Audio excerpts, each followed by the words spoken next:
October 27 விக்கிரவாண்டியில் பொதுக்கூட்டம் நடந்தது. இது இப்போ பொதுக்குழு நடக்குது. மக்கள் கட்சிக்காரங்களோட அது ஒரு பெரியதொரு கலந்துரையாடலாக இன்ட்ராக்ஷனாக இருக்கும். பிரசாந்த் கிஷோர் மாதிரியான ஆளுமைகள் மேடையில் ஏறுறாங்கன்னா அது அவங்களுக்கு ஒரு உத்வேகம். ஏன்னா இன்றைக்கி அவங்க வந்து பெரிய பொலிட்டிக்கல் ஆக்டிவிட்டிஸ் எதையும் விஜய் பண்ணலை. கட்சி ஆரம்பித்தாரே ஒழிய பல இஷ்யூஸில் அவருக்கு கருத்தே கிடையாது. யாரோ வந்து அந்த கட்சிக்கு வந்து அட்வைஸ் பண்ணுறாங்க. விஜய் தானங்க அட்வைஸ் பண்ணணும். இதுக்கு முன்னால் வந்து அவங்க கட்சிக்கு அரசியல் வகுப்பு எடுத்தாங்க. 2 ஆளுமைகள் எடுத்தாங்க. ஒரு பத்திரிகையாளர், இன்னொருவர் வந்து ஒரு யூடியூப்பில் சிறப்பாக செயல்படக்கூடியவர். 2 ஆளுமைகள் அந்த அவர்களுக்கு வகுப்புகளை எடுத்தார்கள். விஜய் இல்லை அந்த வகுப்பு எடுத்திருக்கணும். கடந்த 4 வருஷமாக, குறிப்பாக கடந்த 1 வருஷமாக எப்படி வண்டி ஓடுதுன்னா திமுக கவர்மெண்ட்டுக்கு மாநில அரசு உழுக்கக்கூடிய எந்த பிரச்சனையாக வந்ததுன்னா அதை டைவெர்ட் பண்ணுறதுக்கு இன்னொரு பிரச்சனையை உருவாக்கிவிட்டுரும். இப்போ அரசு ஊழியர் பிரச்சனை பெரிய அளவில் வளருதா, உடனே தொகுதி மறுவரை எங்கேயோ கிடக்குது. அது உடனே தமிழ்நாட்டுக்கு அநீதி அப்படி இப்படின்னு சொல்லி மார்ச் 5ஆம் தேதி அனைத்து கட்சி கூட்டம். தமிழ்நாட்டு மீடியா 90% ஆளும் கட்சியோட கைக்கூலிகளாக மாறி போனதால் திமுக கைக்கூலிகளாக கெடுக்கிறதுக்குன்னா ப்ரெஸ் மீட்டுக்கு வருவான். அவனை விட்டு ப்ரொஃபஷனல்ஸ் இன்னமும் 10% இருக்கான். அதில் உங்களுக்கு நம்பிக்கையானவனை கூப்பிட்டு பேசு. அப்படி மொல்லமாக ஆரம்பிங்க. அதுக்கு பிறகு எல்லாருக்கிட்டையும் பேசுங்க. அந்த இன்ட்ராக்ஷனே இல்லையே. அப்போ இது ஒரு வழிப்பாதையாக இருப்பது வந்து சர்வாதிகார தன்மை தானே. அடிப்படையில் ஒரு அரசியல்வாதின்றவன் யார்? மக்களுக்காக செயல்படக்கூடியவன். அவன் ஜனநாயக பண்புள்ளவனாக இருக்கணுமா, இருக்கக்கூடாதா? அடிப்படையில் டெமோக்ராட்டாக இருக்கணுமா, இருக்கக்கூடாதா? எனக்கு டெமோக்ராட்டுக்கு ஆட்டிடியூடே இல்லைன்னா நீ என்ன அரசியல்வாதி? Out and out political party அது. அவங்களுக்கு தெரியும் விஜயோட உண்மையான ஸ்ட்ரென்த் என்ன, பலவீனம் என்ன, தங்களை எந்த அளவுக்கு விஜயோட வருகை பாதிக்கும் என்பது திமுகவுக்கு மிக நன்றாக தெரியும். பொசிஷன் என்ன உங்களுக்கு? Vijay will be a disruptor, he cannot be a victor. அவர் கெடுப்பார், ஜெயிக்க முடியாது.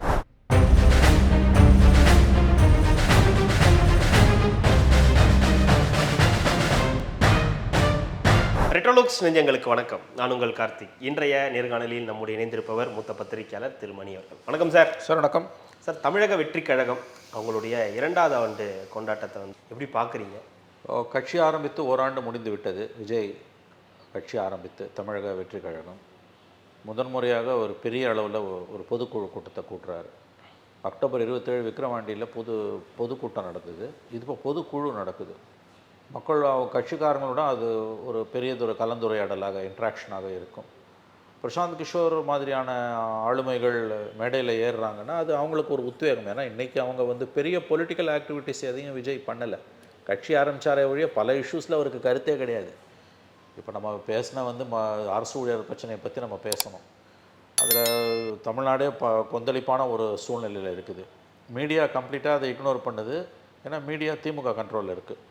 இன்னொரு விஷயம், எதிர்கட்சிகள் இதை எடுக்க வேண்டிய அளவுக்கு கையில் எடுக்கலை. அதனால் மீடியாவும் இதை கண்டுக்காமல் இருக்குன்ற வாதத்தையும் நாம் ஒதுக்கி தள்ளிட முடியாது. ஏன்னா எதிர்கட்சிகள் இதை பேச வேண்டிய அளவுக்கு பேசி அரசை வந்து தொண்டையை மென்னியை பிடிக்கிறதுவாங்க. அந்த மாதிரி பிடிச்சிருந்தாங்கன்னா வேறு வழி இல்லாமல் மீடியா அதை ரிப்போர்ட் பண்ண வேண்டிய சூழல் வந்திருக்கும். இப்போ ஒன்றும் இல்லை, இன்றைக்கி எடப்பாடி பழனிசாமி ஒரு ப்ரெஸ் மீட் வச்சு சென்னையில் வச்சு, சேலத்தில் இல்லை, கடுமையாக திமுக அரசை விமர்சித்து அரசு ஊழியர்கள் 12 லட்சம் குடும்பங்களை திமுக அரசு குத்துயிரும் குறையுருமாக ஆக்கி கொண்டு இருக்கிறதுன்ற மாதிரியெல்லாம் ப்ரெஸ் மீட் கொடுத்துருந்தாங்கன்னா வேறு வழி இல்லாமல் மீடியாவும் அதை பிக்கப் பண்ண வேண்டியிருந்திருக்கும். சீமான் பிக்கப் பண்ணல, விஜய் பிக்கப் பண்ணல, ஏடிஎம்கே பிக்கப் பண்ணல. அப்போ இந்த மாதிரியான இஷ்யூஸ்லேயும் விஜயால் வந்து பேச முடியல. அவர் ஒரு பட்ஜெட் இப்போ போடுறாங்கன்னா ஒரு 4 லைன் ஒரு பட்ஜெட்டை பற்றி ஒரு ஸ்டேட்மெண்ட், அது யாரோனா எழுதி கொடுத்துட்டு போகலாம். ஆனால் பட்ஜெட்டில் இருக்கக்கூடிய பிரச்சனைகளை விளக்கி இவ்வளோ தவறு இருக்குன்னு ஒரு கூட்டம் பேசக்கூடிய அளவுக்கான ஒரு புரிதல் அந்த கட்சிக்கிட்ட இருக்கான்னு கேட்டிங்கன்னா அன்ஃபார்ச்சுனேட்லி பதில் இல்லைன்னு தான் வருது. ஸோ பாலிட்டிக்ஸே இல்லாமல் பாலிட்டிக்ஸ் பண்ணுறது தான் இன்றைக்கி தமிழ்நாட்டில் வந்து ஒரு ட்ரெண்டாகவே மாறி இருக்குது. இஷ்யூஸில் எடுத்து மத்திய அரசையும் மாநில அரசையும் அடிக்கணும். அது சீமானும் செய்யலை, விஜயும் செய்யலை. இப்போ அதை பார்த்திங்கன்னா வந்து பாரம்பரிய கட்சிகளான 2 லெஃப்ட் பார்ட்டிஸு, பாட்டாளி மக்கள் கட்சி அதை நல்லா செய்கிறாங்க. அந்த மாதிரியான ஒரு விஷயம் வந்து சீமானும் செய்ய முடியல, விஜயும் செய்ய முடியல. இந்த ஓராண்டு காலத்தில் அவருடைய அரசியல் பணிகள் என்ன நீங்கள் சொல்லுங்களேன். What was is politics?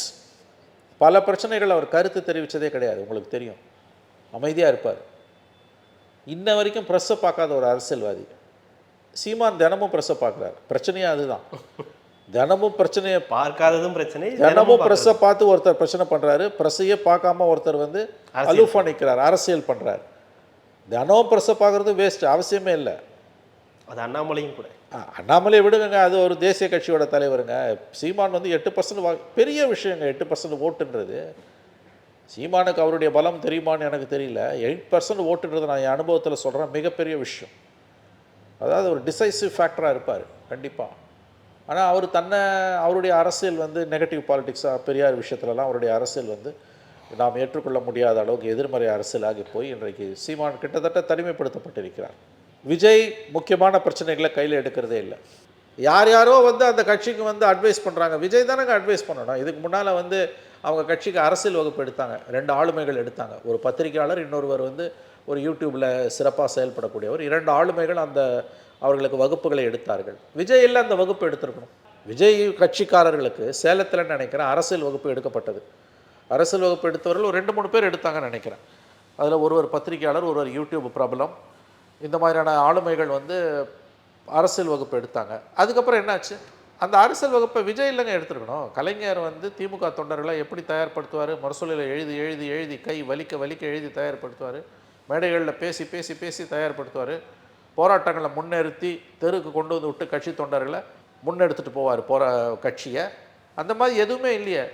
எந்த போராட்டத்துக்கு விஜய் தலைமை தாங்கினார்? பரந்தூர் கொண்டு போய் நின்று பேசினார், வேனில் நின்று போயிட்டார், கிரவுண்டில் இறங்கல. இல்லை, அவருக்கே அரசியல் வகுப்பு எடுக்க வேண்டிய, விஜய்க்கே அரசியல் வகுப்பு எடுக்க வேண்டிய நிர்பந்தம் இருக்கிறது, தேவை இருக்கிறது. அதுக்கு பிறகு தான் அவர் தொண்டர்களுக்கு எடுக்கணும். தொண்டர்களுக்கெல்லாம் எடுக்கிறதுன்றது ரெண்டாவது. முதல்ல உங்களுக்கு எடுக்கணும் சார். அதில் எந்த இஷ்யூஸை பேசணும், எதுக்கு எதை பேசணும், எதை பேசக்கூடாது. இப்போ நான் என்ன சொல்கிறேன், இன்னைக்கு பிரச்சனைக்கு வருவோம். மிகப்பெரிய பிரச்சனை எது? அரசு ஊழியர் போராட்டம், ஜாக்டோ ஜியோ போராட்டம். 12 லட்சம் அரசு ஊழியர்கள், ஆசிரியர்கள், குமாஸ்தாக்கர், கல்லூரி பேராசிரியர்கள், கடைநிலை ஊழியர்கள், மருத்துவ பணியாளர்கள் எல்லாரும் சேர்ந்து வரோம். அரசு ஊழியர்கள் எல்லாரும் 2003 ஜூலை ஆகஸ்ட்டில் ஜெயலலிதா பீரியடில் நடந்த போன்ற கொதிநிலையான போராட்டத்தில் தமிழ்நாட்டில் இருக்காங்க. தமிழ்நாட்டிலே இந்தியாவிலே மோசமான முதலமைச்சர் ஸ்டாலின் தான்னு ஜாக்டோ ஜியோ சொல்லுது. அதை மீடியா பிக்கப் பண்ணல. இந்த போராட்டத்துக்கு ஆதரவாக, இந்த போராட்டத்துக்கு கருத்து தெரிவித்து எடப்பாடி பேசலை, அண்ணாமலை பேசலை, சீமான் பேசலை, விஜய் பேசலை, ராமதாஸ் பேசலை. எல்லாரும் வாய்மொழி மௌனியாக பார்க்குறாங்க. இன்றைக்கும் அடுத்த வருஷம் எலெக்ஷன். லட்டு மாதிரி இஷ்யூ 2003 கலைஞர் நான் நேரில் பார்த்தேன். ஜூலை ஆகஸ்ட்டில் போராட்டம் 2003. 2002 ஜூலை ஆகஸ்ட்லேருந்து ஒரு வருஷம் எழுதி ஏன்னா அவங்க ஒரு வருஷம் நோட்டீஸ் கொடுத்தாங்க. எழுதி உசுப்புனார். அந்த பயத்தில் தான் அம்மையார் ஜெயலலிதா போராட்டம் ஆரம்பித்த உடனேயே தினம் 1000 பேர் 2000 பேர்னு 1.5 லட்சம் பேர் டிஸ்மிஸ் பண்ணாங்க. கவுத்துருவாங்கன்ற பயம் வந்துடுச்சு. இல்லை, இவருக்கு விஜய் அவர்களுக்கு குறிப்பிட்டு அவருக்கு பாஜகவை பேர் சொல்லி விமர்சிப்பதில் தான் பிரச்சனைனா, திமுகவையும் ஸ்டாலின் அவர்களையும் விமர்சிப்பதிலுமே பிரச்சனை இருக்குது. அப்படி தான் இருக்குது. இந்த ஒரு வருஷத்தில் அவர் என்ன அரசியல் பண்ணார்? எவ்வளோ பிரச்சனைகள் இருக்குது, மக்கள் நலன் சார்ந்த பிரச்சனைகள். ஆக்கப்பூர்வமான அரசியல், தனிநபர் தாக்குதல் வேணாம். இன்னும் சொல்லப்போனால் இவன் லஞ்சம் வாங்கிட்டான், அவன் ஊழல் பண்ணிட்டான், அவன் கொள்ளடிச்சிட்டான், அந்த அரசியல் கூட வேணாம். அது எல்லாம் தான் கொள்ளடிக்கிறான், எல்லா கட்சியும் கொள்ளடிக்கிறான், எல்லா அரசியல்வாதியும் திருடன் தான், சந்தேகமே கிடையாது. அதனால் அதை கையில் எடுத்தால் கூட மக்கள் மத்தியில் ஈடுபடாமல் போகலாம். இந்த பிரச்சனை இருக்குல்ல, அரசு ஊழியர் பிரச்சனை, ஏன் அதை பற்றி நீ பேசக்கூட மறுக்கிற? இல்லை, இப்போ இதுக்கப்புறமும் வந்து வரக்கூடியது கூட அறிக்கையாக தானே இருக்கும். அப்படியே அவர்களுக்கு ஆதரவு தர்றது கூட ஒரு அறிக்கையாக தானே இருக்கும். அறிக்கையை தாண்டி போய் களத்தில் இறங்கி போராடுங்க. ஆசிரியர்கள் போராடிட்டு இருக்காங்கல்ல, இது விஜய்க்கு புதுக்கோட்டை எதிர்கட்சிகளுக்கே கேட்குறேன். இது 2 பேருக்கு தான் சேர்ந்து சொல்கிறேன். ஆசிரியர்கள் போராடிட்டு இருக்காங்கல்ல, திடீர்னு ஸ்பாட் வச்சுட்டு போ, மைக்கை பிடிச்சி பேசு, போலீஸ் கேஸ் போடட்டும். அதுதான அரசியல். மக்களை பாதிக்கக்கூடிய எல்லா பிரச்சனைகளுக்கும் கலந்து கொண்டு அதை கையில் எடுத்து மக்களுக்காக போராடுவது தான் அரசியல். இதை அரசியல்படுத்தாதே என்று எந்த பிரச்சனையை பற்றி பேசினாலும் அது அயோக்கியத்தனமான வார்த்தை. அரசு ஊழியர்கள் பிரச்சனை, அரசு பிரச்சனை, அரசியல் பிரச்சனை. நம்ம இவ்வளோ பேசுகிறோம் சார், அரசியல் பிரச்சனை, இந்த மாதிரி மக்களுக்கான பிரச்சனை இருக்குது. ஆனால் தினம்தோறும் பேசப்படுது இந்த கூட்டணி கணக்குகள் தானே இங்கே அதிகமாக பேசப்படுது. இல்லைங்க, அந்த மாதிரி நெரேட்டிவை டைவெர்ட் பண்ணிடுச்சு ஆளும் கட்சி. தெளிவாக அதை டைவெர்ட் பண்ணிடுச்சு. 24 மணி நேரமும் கூட்டணி, எவன் கூட போவான். அதுலேயும் உலகமே எடிஞ்சு விழுந்தாலும் அதிமுகவை பற்றி தான் பேசுவானுங்களே ஒழிய திமுகவில் எவ்வளவு அட்டூழிய நடந்தாலும் பேச மாட்டானுங்க. அல்லது வந்து அரசு ஊழியர் பிரச்சனை எந்த அளவுக்கு தெருவில் இறங்கினாலும் பேச மாட்டாங்க. 11 ஆண்டுகளாக மோடி அரசில் தில்லி ஊடகங்கள் நியூ டெல்லியில் ஊடகங்கள் எப்படி செயல்படுகின்றனமோ அவங்களுடைய புரோட்டோடைப்ஸ், அவருடைய மாதிரிகளாக ஒரிஜினலையே மிஞ்சக்கூடிய அளவுக்கு, ஆர்னாப் கோஸ்வாமியையே மிஞ்சக்கூடிய அளவுக்கு ஆர்னாப் கோஸ்வாமியோடைய தொங்கு சதைகள், புரோட்டோடைப்ஸ், மாதிரிகள் தமிழ்நாட்டில் இன்றைக்கி உருவாயிட்டாங்க. மாலை 7 மணிலேருந்து 9 மணி வரைக்கும் அவருடைய திருமுகங்களை பார்த்து நீங்கள் புலகாங்கிதம் அடைந்து கொள்ளலாம். ஆர்னாப் கோஸ்வாமியின் புரோட்டோடைப்ஸ் வந்து ஆர்னாப் கோஸ்வாமியை இன்று பின்னுக்கு தள்ளிவிட்டார்கள். அந்த அளவுக்கு வந்து தமிழ்நாட்டில் காட்சி ஊடகங்களில் வந்து இரவு 7 மணிலேருந்து 9 மணி வரையில் ஆளும் கட்சிக்கு வால் பிடிக்கக்கூடிய, ஆளும் கட்சியின் தொங்கு சதையாக மாறிப்போய் தங்கள் மனசாட்சியை விற்று பிழைப்பு நடத்தி கொண்டிருக்கக்கூடிய ஆங்கர்ஸ் இன்றைக்கு தமிழ்நாட்டின் மிகப்பெரிய அடையாளமாக மாறி நின்று கொண்டிருக்கிறார்கள். இது காலத்தின் கோலம். இன்றைக்கி பாருங்கள், இன்றைக்கி இந்த அரசு ஊழியர் பிரச்சனை பற்றி ஒருத்தன் வாய் திறக்க மாட்டான், பேசக்கூட மாட்டாங்க. அதை ஒரு பாசிங் ரெஃபரன்ஸாக கூட வராது. இது எவ்வளோ பெரிய பிரச்சனை. சமூகத்தை பிரதிபலிக்கிறது தானடா ஊடகத்தோட வேலை. ஆளும் கட்சி சொல்கிறத அப்படியே மறுவாந்தி எடுக்கிறதா உன் வேலை. ஹெட்லைன்ஸில் வரக்கூடிய அளவுக்கு விஜய்க்கு அரசியல் பண்ண தெரியணும்ல. திமுக பண்ணுதில்ல, இல்லை ஏன் விஜய்க்கு தெரியல? எதுக்காக விஜய் அரசியல் வராரு? எந்த சமூக மாற்றத்துக்காக வராரு? சொல்லுங்களேன். இதுவரைக்கும் என்ன பண்ணார்? என்ன குரல் கொடுத்துருக்காரு? பாதிக்கப்பட்ட எந்த மக்களுக்காக அவர் பேசியிருக்காரு? ஏதோ சாம்சங்கில் இன்றைக்கி 500 தொழிலாளர்கள் ஆர்ப்பாட்டம். தொழில் உறவுகள் அந்த பெல்ட் பூரா, ஸ்ரீபெரும்புதூர் பெல்ட் இருக்குல்ல, அங்கே பூரா வந்து பல ஆயிரக்கணக்கான தொழிலாளர்கள் இருக்காங்க, நூற்றுக்கணக்கான வெளிநாட்டு நிறுவனங்கள் இருக்கின்றன. அங்கே மிகப்பெரிய அளவில் வந்து தொழில் அமைதியின்மை, இண்டஸ்ட்ரியல் அன்ரெஸ்ட் உருவாகி கொண்டிருக்கிறது. ஸ்டாலின் கவர்மெண்ட்டுக்கு அதை பற்றி கவலையே கிடையாது. அடுத்த மாதம் சிஐடியு சாம்சங் போராட்ட தொழிலாளர்களுக்கு நீதி கிடைக்கவில்லை என்றால் வேலை நிறுத்தத்தில் ஈடுபடுவதாக மற்ற தொழில் நிலையங்களில் உள்ளவர்களும் தொழிற்சாலைகள் உள்ளவர்களும் அறிவித்துக் கொண்டிருக்கிறார்கள். அது அந்த அந்த அந்த அந்த அன்ரெஸ்ட்னுவாங்கல்ல, அந்த அமைதியின்மை மெல்ல மெல்ல பரவுது. ஒரு நல்ல அரசாக இருந்தால் என்ன பண்ணணும்? கூப்பிட்டு எல்லாரையும் பேசணும் இல்லை, கவலையே இல்லாமல் இருக்காங்கல்ல. இப்போ அந்த பிரச்சனை பெருசாச்சுன்னா அதை டைவெர்ட் பண்ணுறதுக்கு வேறு பிரச்சனையை கிளப்பி விட்ருவாங்க. இந்த கடந்த 4 வருஷமாக, குறிப்பாக கடந்த 1 வருஷமாக எப்படி வண்டி ஓடுதுன்னா, திமுக கவர்மெண்ட்டுக்கு மாநில அரசு உழுக்கக்கூடிய எந்த பிரச்சனையாக வந்ததுன்னா அதை டைவெர்ட் பண்ணுறதுக்கு இன்னொரு பிரச்சனையை உருவாக்கி விட்டுரும். இப்போ அரசு ஊழியர் பிரச்சனை பெரிய அளவில் வளருதா, உடனே தொகுதி மறுவரை எங்கேயோ கிடக்குது. அது உடனே தமிழ்நாட்டுக்கு அநீதி அப்படி இப்படின்னு சொல்லி மார்ச் 5ஆம் தேதி அனைத்து கட்சி கூட்டம், உடனே அது அப்படியே டைவெர்ட் ஆகும். விஜய் நாளைக்கு ஒன்று ஏதாவது பெருசாக பேசுகிறாரா, அதை டைவெர்ட் பண்ணுறதுக்கு இன்னொரு பிரச்சனை. இந்த மாதிரி வந்து டைவர்ஷனரி டாக்டிக்ஸ்லேயே ஒரு அரசு ஓடுது. இது ரொம்ப நாள் ஓடாது. விஜய் இந்த பிரச்சனையை கையில் எடுத்தா, இப்போ இந்த ஜாக்டோ ஜியோ பிரச்சனை விஜய் கையில் எடுத்தா அரசுக்கு நெருக்கடி. அந்த வாக்கு வங்கியை விஜய் குறி வைக்கிறார். இந்த கவர்மெண்ட்டுக்கு எப்போ புத்தி வரும்னா, அவங்க வாக்கு வங்கியை எவனா டிஸ்டர்ப் பண்ணிட்டானா மட்டும்தான் புத்தி வரும். அப்போ அந்த இடத்துல அடி.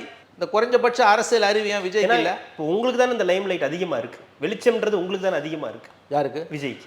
அதைத்தான் சார் நானும் சொல்கிறேன். இல்லை அதுதான் நான் கேட்குறேன். இப்போ அவ்வளோ அது செய்யணும்ல, அதுக்கு பாலிடிக்ஸ் தெரியணும், பொலிட்டிக்கல் அக்யூமெண்ட், அரசியல் அறிவு வேணும். இத்தனை இவங்கெல்லாம் கூட இருக்காங்களே சார், வியூக வகுப்பாளர்கள் இத்தனை பேர் இருக்காங்க.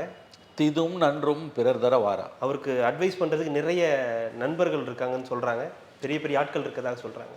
தம்பி, தீதும் நன்றும் பிறர் தர வாரா உங்களுக்கு வேணும். தான் கட்சி ஊழியர்களை, தான் கட்சி தொண்டர்களை அரசியலமயமாக்குவதற்கான வகுப்புகளை அவுட் சோர்ஸ் பண்ணக்கூடிய ஒரு தலைவர். அங்கே போய் வகுப்படுத்தவங்க நம்முடைய நண்பர்கள் தான். நான் அவங்கள குறை சொல்லலை, அவங்களோட தகுதியை நான் குறைச்சி மதிப்பிடலை. தேர் வெல் எக்யூப்டு, அவர்கள் அரசியல் அறிவு உள்ளவர்கள். அந்த வேலையை யார் செய்யணும்? விஜய் தானே செய்யணும். முரசொலியில் எழுதினார் கலைஞர், கை வலிக்க வலிக்க எழுதினார். அந்த தேவையெல்லாம் இப்போ இல்லையே. தொண்டை தண்ணி கிழிய பேசினார், தட்டி கொடுத்து வந்தார். இந்த அவுட் சைட்ஸ் எப்போ வரும்னா, அவுட் சோர்ஸிங்கு கட்சி வளர்ந்த பிறகு நாளைக்கு ஒரு பெரிய பிரச்சனை வருது, அந்த மாதிரி சூழலில் வரும். புரியுதுங்களா நான் சொல்கிறது? எடுத்த அடுப்புலேயே வராது. பால்ய வயதிலேயே நீங்கள் வந்து பாடம் சொல்லி கொடுக்குறத அவுட் சோர்ஸ் பண்ணுவீங்க. நீங்கள் தானே சார் அதை பண்ணணும். உங்கள் கட்சிக்கு பேப்பர் இருக்கா? உங்கள் கட்சிக்கு சேனல் இருக்கா? ஒரு ப்ரெஸ் மீட் கொடுத்துருப்பீங்களா? மக்களோட கட்சிக்காரனோட கலந்து உரையாடன்னு சொல்கிறீங்க, தெரியாது. மக்களோட ஏதாவது உங்களுக்கு இன்ட்ராக்ஷன் இருக்கா?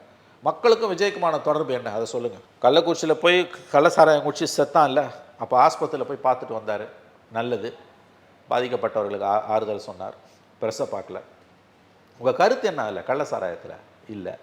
சரி, பரந்தூரில் போனீங்க, வேனில் நின்று பேசுனீங்க, வேனை விட்டு கீழே கூட இறங்கல. என்ன தான் காவல்துறை கெடுபிடி பண்ணாலும் வேனை விட்டு இறங்கி நடந்து போய் ஒரு 5 நிமிஷம் அந்த மக்களோட உட்காந்து பேசினீங்கன்னா அதோட இம்பேக்ட் அதிகம். செய்யலை. இன்றைக்கி மக்கள் பிரச்சனையாக விஸ்வரூபம் எடுத்து நிற்கிறது ஜாக்டோ ஜியோ பிரச்சனை. வாயே திறக்கல, காலு மண்ணில் பதியணும் சார். இல்லை அதை மட்டுமே நம்புகிறாங்களா? அது அவரை தான் கேட்கணும். இல்லை, நான் உங்களோட அனுபவத்தில் அதை பெரிய அளவில் நம்புகிறார்னு தோணுது. ஒரு வியூக வகுப்பாளர்கள் கூட்டணி சார், இந்த வியூக வகுப்பாளர்களோட பணி கண்டிப்பாக தேவை சார். அவங்க காலத்தின் கட்டாயம். அதை மட்டுமே நம்புறாங்க. ஆனால் அதை மட்டுமே அவர் நம்பினார்னா விளங்காது. அதை மட்டுமே நம்புறாருன்னு அவரை தான் கேட்கணும். நான் என்ன சொல்கிறேன், நீங்கள் எங்கே உயர பேசுகிறத வச்சு நான் கேட்குறேன். ஏன்னா இப்போ நம்ம பேசுகிறத வச்சு இவ்வளோ நேரம் நீங்கள் சொன்னதை வச்சு நான் கேட்குறேன். இவ்வளோ நேரம் நீங்கள் சொன்ன விஷயத்தில் எங்கேயுமே விஜய் அவர்களுடைய பெயர் இல்லை, எதுலேயுமே அவருடைய கான்ட்ரிபியூஷன் இல்லைன்றதுனால நான் கேட்குறேன். அதுதான் என்னோட பாயிண்ட்டு. என் பதிலை நீங்களே சொல்லிட்டுங்க. என் பணியை நீங்கள் சுலபமாக்கி விட்டீர்கள். அவர் என்னங்க பண்ணார் ஆஸ் அ பாலிட்டிஷியனாக? What was is contribution the past 1.5 years? 1 year, கரெக்டாக 1 year. ஒரு அரசியல்வாதி அவர் என்ன செஞ்சார்? எந்த பிரச்சனைகளில், மக்கள் பிரச்சனைகளில் கருத்து தெரிவித்தார்? 1 or 2 பரந்தூர் அது இதுன்னு இருக்கட்டும். கிரவுண்டில் இறங்கி எங்கே பேசினார்? மீடியா கிட்ட பேசினாரா? அவருக்கு பிடிச்ச மீடியா கிட்டேயாவது அவர் பேசணுங்க. நீ உடனே மீடியா கிட்ட நான் பேசலைன்னா மீடியா கிட்ட பேசுகிறது அவசியம்தான். Media maybe an evil but a necessary evil. போலீஸை திட்டுறோம், போலீஸ் எல்லாம் வாழ முடியுமா? ஒரு நாள் வாழ முடியுமா? போலீஸை எல்லாரும் திட்டுறோம், எங்கே எது நடந்தாலும் போலீஸை தான் திட்டுறோம். போலீஸ் இல்லாமல் ஒரே ஒரு நாள் நம்ம வாழ முடியுமா? முடியாது. அது ஒரு இன்னெவிட்டபிள் இன்ஸ்டிடியூஷன். ஏன்னா உனக்கு முதல் ரிலீஃப் எங்கே கிடைக்கும்? போலீஸில் தான் கிடைக்கும். அந்த மாதிரி தான் மீடியா ஆகி போயிடுச்சு நீ கிட்டத்தட்ட. அதுவும் பப்ளிக் லைஃப் நீ வந்த பிறகு, நான் சொல்கிறது பாலிட்டிஷியன் ஆன பிறகு. நீ வெறும் சினிமாக்காரராக இருந்தால் பேச்சே இல்லை, இண்டஸ்ட்ரியலிஸ்டாக இருந்தால் பேச்சே இல்லை, ஸ்போர்ட்ஸ் பர்சனாக இருந்தால் பேச்சே இல்லை. பட் ஆஸ் அ பாலிட்டிஷியனாக வரும்போது மீடியாவை இன்ட்ராக்ட் பண்ணணுமா வேணாமா? நான் என்ன சொல்கிறேன், மீடியாவில் உங்களுக்கு பிடிக்காதவன் இருக்கான் நிறைய பேர். ஏன்னா மீடியா, தமிழ்நாட்டு மீடியா 90% ஆளுங்கட்சியோட கைக்கூலிகளாக மாறி போனதால், திமுக கைக்கூலிகளாக கெடுக்கிறதுக்குன்னா ப்ரெஸ் மீட்டுக்கு வருவான். அவனை விட்டு ப்ரொஃபஷனல்ஸ் இன்னமும் 10% இருக்கான். அதில் உங்களுக்கு நம்பிக்கையானவனை கூப்பிட்டு பேசு. அப்படி மொல்லமாக ஆரம்பிங்க. அதுக்கு பிறகு எல்லாருக்கிட்டையும் பேசுங்க. அந்த இன்ட்ராக்ஷனே இல்லையே. அப்போ இது ஒரு வழிப்பாதையாக இருப்பது சர்வாதிகார தன்மை தானே. அடிப்படையில் ஒரு அரசியல்வாதின்றவன் யார்? மக்களுக்காக செயல்படக்கூடியவன். அவன் ஜனநாயக பண்புள்ளவனாக இருக்கணுமா இருக்கக்கூடாதா? அடிப்படையில் டெமோக்ராட்டாக இருக்கணுமா இருக்கக்கூடாதா? எனக்கு டெமோக்ராட்டுக்கு ஆட்டிடியூடே இல்லைன்னா நீ என்ன அரசியல்வாதி? ப்ரெஸ்ஸை பார்க்காது எவ்வளோ பெரிய தப்புங்க. தப்பு இந்த சென்ஸ் எவ்வளோ ஒரு நெகட்டிவான ஒரு ஆட்டிடியூடு. உங்களை யாரும் கேள்வி கேட்குறது உங்களுக்கு பிடிக்கல. அந்த சினிமாக்காரங்க எல்லாருக்கும் இருக்க ஆட்டிடியூடு இது. ரஜினிகாந்த் ஏர்போர்ட்டில் சீறி விழுந்தார், உங்களுக்கு தெரியும், ஒரு ரிப்போர்ட்டர் மேலே. நீ யாருன்னு கேட்டான், தூத்துக்குடியில் போய் கேட்டப்போ ஒருத்தான் மூஞ்சி செத்து போய் வந்தார் இங்கே. ஏன்னா இந்த சினிமாக்காரர்கள் பார்க்குற ப்ரெஸ்ஸு வேறு, அந்த மீடியா வேறு. That's completely different media. அவங்கள பற்றி நம்ம பேசாமல் இருக்கிறது நல்லது. பொலிட்டிக்கல் ரிப்போர்ட்டர்ஸ் அப்படி கிடையாது. அவன் கேள்வி கேட்பான். கமலுக்கு இந்த பிரச்சனை இருந்தது. விஜயகாந்த் காரி துப்புனார், உங்களுக்கு தெரியும், எச்ச துப்புனார் விஜயகாந்த். அவரையும் தமிழ்நாடு பார்த்துது. ஏன்னா சினிமாக்காரர்களுக்கு இருக்கக்கூடிய ஆட்டிடியூட் அது. அந்த ஆட்டிடியூடை வச்சு நீங்கள் மீடியாவில் பாலிடிக்ஸ் பண்ண முடியாது. You will be in trouble. கட்சி ஆரம்பிச்சு 1 வருஷம் ஆகுது. இன்னும் 1 வருஷத்தில் எலெக்ஷன். கரெக்டாக மிடில் பாத்தில் நிற்கிறார், மையத்தில் நிற்கிறார். மையம் அங்கே ஓடி போச்சு. திமுக டார்ச்சை தூக்கி அடித்த மையம் திமுகவோட தொங்கு சதியாக மாறி போச்சு. எம்பி ஆகிட்டா ஜென்ம சாபல்யம் கமலுக்கு தீர்ந்துடும். பிறவி பயனை கமல் அடைவார். 20 வருடங்களுக்கு முன்பு நான் வந்திருந்தால் தமிழ்நாடு நாசமாக போயிருக்கோம். தன்னை பற்றிய மிகை மதிப்பீடு தான், வேறு ஒன்றும் கிடையாது. எப்படி நல்லா இருந்தால் சரி. ஒரு மாபெரும் கலைஞன், அதில் எந்த சந்தேகமும் இல்லை. அவர் எம்பி சீட்டு கொடுக்குறதுலாம் ஒரு பெரிய விஷயமே இல்லை. இன்ஃபேக்ட் அவரை நியமன உறுப்பினராகவே மத்திய அரசு நியமித்திருக்கணும். உண்மையிலேயே ஒரு மாபெரும் கலைஞன் என்பதில் எனக்கு எந்த சந்தேகமும் இல்லை. ஆனால் அவருடைய அரசியல் அற்பத்தனமானது. ஒரு அரசியல்வாதியாக கமலை முழுவதுமாக நாம் ஒதுக்கி தள்ள வேண்டும். ஒரு கலைஞர் என்கின்ற வரையில் தலையில் வைத்து கூத்தாட வேண்டும், சந்தேகமே இல்லை. விஜய் இன்றைக்கி மையத்தில் நிற்கிறார். கட்சி ஆரம்பித்து 1 வருஷம் ஆகுது. இன்னும் 1 வருஷத்தில் எலெக்ஷன். கரெக்டாக மிடில் பாத். என்ன செய்ய போகிறார்? பிரசாந்த் கிஷோரோ மற்ற வியூக வகுப்பாளர்களோ யோசனை தான் சொல்ல முடியும். எல்லா அட்வைசருமே அட்வைசர்ஸ் தான். உள்வாங்கிக்கின்னு சிறப்பாக மேலே கொண்டு போகிறதும் கொண்டு போகாமல் இருக்கிறதும் உங்கள் கையில் இருக்குது இல்லையா? விஜயை கண்டு திமுக பயப்படுகிறது. விஜய்க்கு திமுகவை ஒட்டுமொத்தமாக அவங்களுடைய வியூகங்களை மாற்றுறாங்க அப்படின்லாம் பேசப்படும்போது, அப்படிப்பட்ட அரசியல் எதுவுமே இன்னும் பண்ணலைன்றது ஒரு வகையான உண்மை தானே. அவருக்கு ஒரு ஹைப் மட்டும் கொடுக்கப்படுது விஜய்க்கு. அது ஹைப்புன்னு நான் சொல்ல மாட்டேன். கீழே ஒரு ஆதரவு இருக்குன்றது உண்மை. இல்லை சார், ஆதரவு இருக்குது. அதற்கு ஒரு ஹைப் கொடுக்கப்படுது. அதுக்கும் ஒரு ஹைப் கொடுக்கப்படுது. அது இன்றியமே அது புதுசாக வரக்கூடிய இது ஒன்றையுமே சிஸ்டம் அப்படி தான் பார்க்கும். ஏன்னா திமுக ஒரு விஷயத்தை நம்ம புரிஞ்சுக்கணும். நான் என்னுடைய கருத்தை சொன்னேன், மை அசஸ்மெண்ட். நான் கமலை பார்த்துருக்கேன், விஜயகாந்தை பார்த்துருக்கேன். யாருக்குமே இவ்வளவு ஆதரவு பொதுமக்கள் மத்தியில் இருந்து நான் பார்த்தது. விஜய்க்கு ஒரு ஹியூஜ் பப்ளிக் சப்போர்ட் இருக்குது. கண்டிப்பாக 15% 20%, மினிமம் 15% அவருக்கு வாக்கு வங்கி இருக்குன்னு நான் நம்புகிறேன். அதெல்லாம் ஹியூஜ். அப்படிலாம் யாருக்குமே தமிழ்நாட்டில் மெஜாரிட்டி இல்லாமல் for the first time Tamil Nadu அரசியல் தொங்கு சட்டமன்றம் கந்தரகோலமாக போகும் தமிழ்நாடு அரசியல். அது மத்திய அரசு விளையாடும். அப்போ ஸோ அந்த டேமேஜ் பண்ணக்கூடிய திமுக விஜய் ஜெயிக்க முடியாது. திமுக வெற்றியை சிதைக்கக்கூடிய பொட்டன்ஷியல் விஜய்கிட்ட இருக்குது. இதை நம்ம புரிஞ்சுக்கணும். இது திமுக நம்மளை விட நல்லா தெரியும். விஜய் ஜெயிக்க மாட்டார், ஆனால் நம்மளை கெடுப்பாருன்றது திமுகவுக்கு ரொம்ப நல்லா தெரியும். DMK is an institution. அது ஒரு மாபெரும் நிறுவனம். அது 75 வருஷமாக கட்சி நடத்திட்டு இருக்காங்க. நல்லது கெட்டதை பார்த்தவங்க. பதவியில் இருந்தாலும் இல்லாட்டியும் இந்திய அரசியலையும் தமிழக அரசியலையும் முக்கியமான பங்காற்றக்கூடிய ஒரு out and out political party அது. அவங்களுக்கு தெரியும் விஜயோட உண்மையான ஸ்ட்ரென்த் என்ன, பலவீனம் என்ன, தங்களை எந்த அளவுக்கு விஜயோட வருகை பாதிக்கும் என்பது திமுகவுக்கு மிக நன்றாக தெரியும். பொசிஷன் என்ன உங்களுக்கு? Vijay will be a disruptor, he cannot be a victor. அவர் கெடுப்பார், ஜெயிக்க முடியாது. யாரை கெடுப்பார்? திமுகவை கெடுப்பார். அதிகாரத்துக்கு வரணுன்ற பேராசை இருக்க கட்சி திமுக, தப்பு இல்லை, அதுதான் ஒரு கட்சியோட குணமே. அடுத்த முறை எப்படியாவது வெற்றி பெற்று விட வேண்டும் என்று அவர்கள் மிகப்பெரிய அளவில் பிரயத்தனப்பட்டு கொண்டிருக்கிறார்கள். அதில் அவங்களுக்கு வந்திருக்கக்கூடிய மிகப்பெரிய சேலஞ்சாக விஜய் இருக்கார். அகெயின் விஜய் ஜெயிக்க மாட்டார், கெடுப்பார். இது 2 பேருக்குமே தெரியும். விஜய் என்ன செய்ய போகிறாரு? பிரச்சனைகளை கையில் எடுக்கிறது ஒன்று, கையில் 1000 பிரச்சனை இருக்குங்க எடுக்கிறதுக்கு. ஏன் இவங்க வந்து திமுக பாடம் கற்றுக்கிறதுக்கு திமுக இருக்குங்க லட்டு மாதிரி. நீங்களாம் ரொம்ப கஷ்டப்பட வேண்டாம். எப்படி போராடணுன்றதை, எதிர்க்கட்சியாக இருக்கும்போது எப்படி போராட வேண்டும் என்பதை கற்றுக்கொள்வதற்கு உங்கள் கண்ணு முன்னால் இருக்க மிகப்பெரிய உங்களுடைய ஆசான் திமுக. நான் சொன்னேன் 2003 எழுதி எழுதி எழுதி எழுதி இந்த போராட்டத்தை உச்சத்துக்கு கொண்டு போய் ஜெயலலிதாவை நிலைகுலைய வைத்து 1.5 லட்சம் அரசு ஊழியர்கள் எந்த மாநில முதலமைச்சரும் செய்யாத பஞ்சமா பாதகத்தை செய்ய வச்சு மிகப்பெரிய பிரச்சனையை உண்டாக்கி சுப்ரீம் கோர்ட் வரைக்கும் போய் கோர்ட்டில் ஜெயலலிதா தான் ஜெயித்தாங்க. 999 பேர் டிஸ்மிஸ் பண்ணது கரெக்டுன்ட்டான். ஆனால் அரசியல் ரீதியாக அந்த அம்மா கொடுத்த வேலை எவ்வளோ பெரிய வேலை? 40 சீட்டு சைபர். அது நடக்காமல் இருந்ததுன்னா டெல்லியில் கவர்மெண்ட் மாதிரி இருக்காதுங்க. அன்றைக்கி அந்த ரிசல்ட் வந்து அன்றைக்கி, ஏன்னா 144 137 சீட்டு 2004 ஃபஸ்ட்டு யூபிஏல காங்கிரஸ் 144, பிஜேபி 137, 7 சீட்டு தான் வித்தியாசம். கூட்டணியால் நின்று ஜெயிச்சிட்டாங்க. அன்று மாலை 6 மணிக்கு எல்கே அத்வானி கொடுத்த பேட்டி எனக்கு நல்லா ஞாபகம் இருக்குது. தமிழ்நாடு லெட் டவுனர்ஸ்னாரு. ஏன்னா இந்த 40 தான் அங்கே போச்சு. 20 வந்திருந்தனா கூட இந்த 137 157 ஆகிட்டு இருக்கும். அவன் 144லேருந்து 120 ஆகிட்டு இருப்பான், போயிட்டுருக்கோம். ஜெயலலிதாவால் 2004 வாஜ்பாய் தோற்று மன்மோகன் சிங் கவர்மெண்ட் வந்தது. அதுக்கு முக்கிய காரணம் இந்த அரசு ஊழியர் போராட்டம். ஒரு கவர்மெண்ட்டை வீட்டுக்கு அனுப்புகிற தன்மை அவங்களுக்கு இருக்குது, வாக்கு வங்கியும் இருக்குது, அவங்க தான் முதுகெலும்பு. வாக்கு வங்கியை தாண்டி நிர்வாகத்தை ஸ்தம்பிக்க வைக்க முடியும் அவங்களால. இன்னும் ஓராண்டு இருக்குது.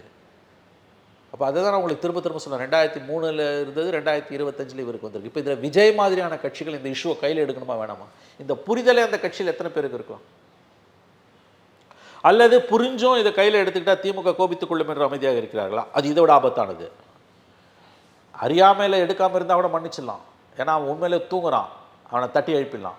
ஆனால் தெரிஞ்ச உள்ளே இருந்து எவனோ ஒருத்தன் கெடுக்கிறான்னு வச்சுக்கோங்க, அப்படின்னு நடக்க வாய்ப்பு இருக்குது. இப்போ அவரை சுற்றி இருக்க சில பேரோட ஜாதகம் அந்த மாதிரி. அது விஜயை யாராலையும் காப்பாற்ற முடியாது. எப்படி பார்த்தாலும் உங்களுக்கு இந்த மாதிரியான இஷ்யூஸ் ஆங்கிலத்தில் சொல்லுவாங்க பாலிட்டிஷியன்ஸ்க்கு, அப்போசிஷனுக்கு. அதுக்கு தேர்தல் ஒரு வருஷம் காட் சென்ட் ஆப்பர்ச்சுனிட்டி, இறைவனால் பார்த்து உனக்கு கொடுக்கப்பட்ட வாய்ப்பு. அதை நீ பயன்படுத்தி கொள்ளாமல் வீணடித்து கொண்டிருக்கிறார்.